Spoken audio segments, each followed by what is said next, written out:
Welcome to Tips in a Minute, a series of quick tutorials that covers the basics of navigating the NIH Library's resources.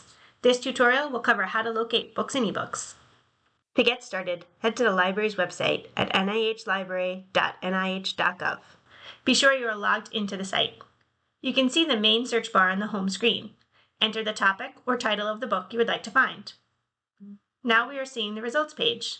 Since we are only looking for books, we're going to remove all other types of materials by clicking on Books.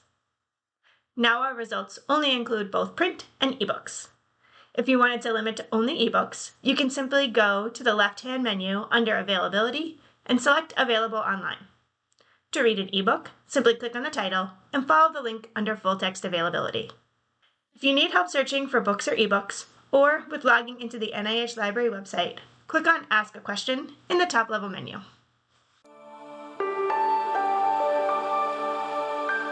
This content was created by the NIH Library. Thank you for watching.